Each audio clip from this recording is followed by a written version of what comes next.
Hello everyone, welcome back to my channel. I am Dr. Kavita Yadav. I am a BNYS doctor and I post here about health, lifestyle and BNYS content.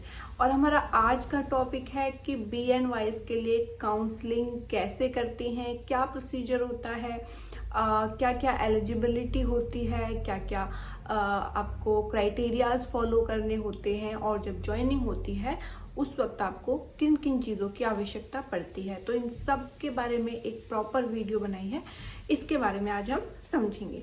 So if you are interested in this video, please watch this video till the and.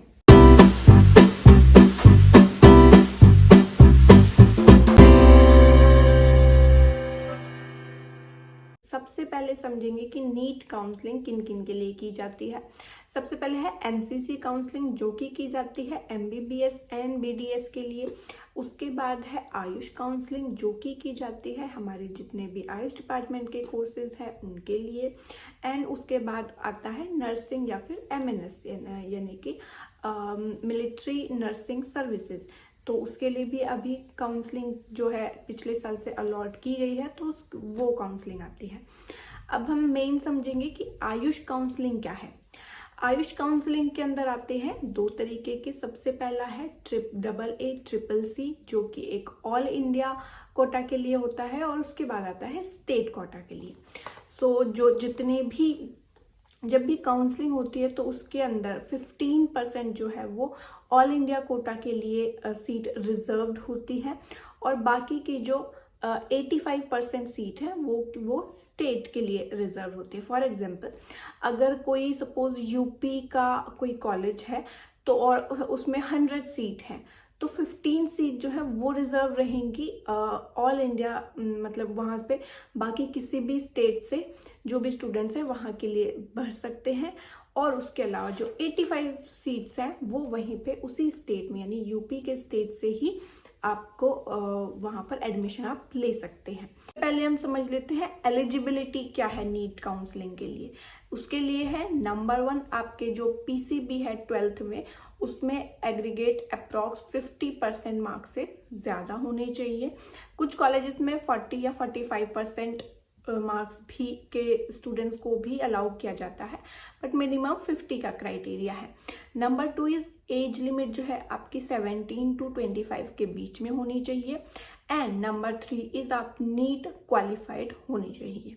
उसी के बाद आप जो है NEET counselling में आप अपना registration या आगे प्रोसीजर करवा सकते हैं। 2024 की बात करें तो 5 मई को नीट का एग्जाम हो चुका था, तो उसके बाद में क्या है कि 1 मंथ के बाद में नीट का आप लोगों का रिजल्ट आ गया होगा। एंड उसके बाद क्या होता है, उसके बाद स्टार्ट होता है हमारा काउंसलिंग का प्रोसीजर। अब उसके लिए आपको क्या करना है, उसके लिए आपको अगर आप AA CCC में रजिस्ट्रेशन करवाना चाहते हैं तो पहले आप AA CCC पोर्टल में अपना वेबसाइट पर जाकर www.AACC.gov.in पर जाकर अपना रजिस्ट्रेशन करेंगे। रजिस्ट्रेशन में आप अपना जो भी नॉर्मल आपका जो भी चीज़ें पूछी गई हो वो सब कुछ आपको भरनी है। वहाँ पर पेमेंट करनी है। पेमेंट 2 तरीके की होगी। सब नंबर 1 इज रजिस्ट्रेशन फीस जो कि अप्रॉक्स 1500 होती है।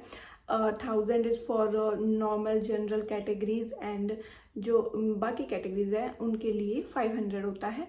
और उसके अलावा जो आपकी सिक्योरिटी फीस है वो वेरी करती है। फॉर एग्जांपल, जो कि गवर्नमेंट अगर कोई कॉलेज है तो उसकी 10,000 रुपीज़ होती है, और उसके अलावा अगर डीम्ड यूनिवर्सिटी है तो उसकी 50,000 भी होती है। एंड उसके बाद आप नॉर्मल अपना सारा जो भी है submission and locking choices fill करेंगे। सो सपोज अब आपका नीट रिजल्ट आ गया और उसके 20-25 दिन बाद शुरू होगी काउंसलिंग। काउंसलिंग में सबसे पहले होती है एमसीसी की काउंसलिंग, जिसमें क्या आता है एमबीबीएस एंड बीडीएस। उसका फर्स्ट राउंड होता है और उसके 15 to 20 डेज के बाद में एमसीसी काउंसलिंग का रिजल्ट आता है कि कौन कौन उसमें हो गए हैं अलॉट। उसके 15 से 20 दिन के बाद अब होती है AA CCC all India quota की काउंसलिंग, और उसका जो वो होगी अप्रॉक्स आपके मिड अगस्त में, एंड उसके 15 से 25 दिन के बाद उसके फर्स्ट राउंड का रिजल्ट आ जाएगा। तो जो जो लोग फर्स्ट राउंड में क्लियर हो जाते हैं वो वेल एंड गुड है, उनको अपना जो भी जैसे उन्होंने सिक्योरिटी फीस दी है वो उनके जो भी आगे कॉलेज होगी वहाँ पर वो फर्दर एड ऑन हो जाएगी। एंड सपोज आपका राउंड 1 में सिलेक्शन हो गया है लेकिन आपको आपके मन वाला कॉलेज नहीं मिला है, तो आप सेकेंड राउंड के लिए भी आप अप्लाई कर सकते हैं। अब सपोज आपको फर्स्ट राउंड में आपका नहीं हुआ है, प्रॉपर नहीं आपको कॉलेज मिल पाया है, तो आप सेकेंड राउंड के लिए फिल कर सकते हैं, है ना। सेकेंड राउंड में आपको लेकिन आपके जो चॉइसेस होंगे, लॉगिंग चॉइसेस, वो आपको डिफरेंट फिल करने होंगे। उसके बाद में सेकेंड राउंड होता है, उसके 15 से 20 दिन बाद आपके सेकेंड राउंड का रिजल्ट आ जाता है। सपोज उस सेकेंड राउंड के रिजल्ट में भी आप नहीं हो पाते हैं, या फिर सपोज आप पहले हो जाते हैं लेकिन आपको आपके मन वाला कॉलेज नहीं मिला है, तो उसके बाद भी आप नेक्स्ट थर्ड राउंड के लिए फिल कर सकते हैं। और अगर सपोज आपको कॉलेज मिल गया है लेकिन आप उसको छोड़कर जाना चाहते हैं किसी वजह से, तो आप छोड़कर भी जा सकते हैं। आपका जो सिक्योरिटी फीस होगी सेकेंड राउंड तक आपको मिल जाएगी। बट जब सेकेंड राउंड का रिजल्ट आता है और आप उसमें भी नहीं चाहते हैं, थर्ड वाले में भी भरते हैं और उसमें भी आप नहीं चाहते हैं, तो थर्ड राउंड के बाद आपको आपकी जो सिक्योरिटी फीस है वो बिल्कुल नहीं मिलेगी, रिफंड नहीं होगी, बिकॉज आप एक मेडिकल सीट जो है उसको खाली छोड़कर जा रहे हैं, तो गवर्नमेंट उसका आपके जो सिक्योरिटी फीस है वो आपको रिफंड नहीं करेगी। अब सपोज आपका फर्स्ट राउंड में आ जाता है, वेल एंड गुड। सेकंड में आज नहीं तो सेकंड में आएगा, सेकंड में नहीं आता है तो वेल एंड गुड, तो फिर थर्ड में आ जाता है। और अगर थर्ड में भी नहीं होता है तो उसके बाद होता है स्ट्रे वैकेंसी राउंड, है ना, SVR, जिसमें सबसे ज़्यादा चांसेस होते हैं कि जब जो सबसे कम अगर मार्क्स है तो उनके जो एडमिशन है वो भी वहाँ पर होने के चांसेस हो जाते हैं। सो इस तरीके से जो हमारी जो काउंसलिंग है वो की जाती है। इसके लिए आपको सब नॉर्मली, अगर ये तो हो गया गवर्नमेंट का, अब अगर आप चाहते हैं डायरेक्ट एडमिशन लेना किसी प्राइवेट कॉलेज में, तो आपको सिंपली आपको उस कॉलेज में जाना है, वहाँ पर फॉर्म फिल करना है, वो फॉर्म फिल करवाएंगे और उसके बाद आप डायरेक्ट एडमिशन ले सकते हैं। लेकिन कुछ कॉलेजेस में जो है एंट्रेंस एग्ज़ाम भी दिया जाता है, जैसे कि भारतीय यूनिवर्सिटी जो है वहाँ पर SNET होता है और उसके बाद में वहाँ पर वो एंट्रेंस करवाते हैं। अगर आप क्वालिफाइड होते हैं then you will be qualified for that college, और नहीं तो they will not take you. और अगर आप अच्छे से बहुत अच्छे मार्क्स से क्वालिफाई होते हैं तो फिर आपको वहाँ पर फिर आपको जो है स्कॉलरशिप भी दी जाती है। इसी तरीके से अलग अलग कॉलेजेस के हो सकते हैं, कुछ अपने एंट्रेंस एग्जाम होते हैं जो कि आप करने के बाद, फाइट करने के बाद वो आपको स्कॉलरशिप प्रोवाइड करते हैं। और अगर आप डायरेक्ट एडमिशन लेते हैं और अगर कोई एंट्रेंस एग्जाम भी नहीं है और अगर आपके मार्क्स बहुत अच्छे हैं तो आपको उन मार्क्स के अकॉर्डिंग भी स्कॉलरशिप दी जाती है।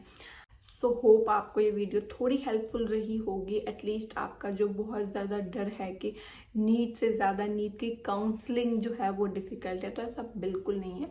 आपको सिंपल ये प्रोसीजर फॉलो करना है और उसके बाद में आपको आगे कहीं ना कहीं आपको, अगर आपके मार्क्स अच्छे हैं and you are eligible, then you will get a seat in medical.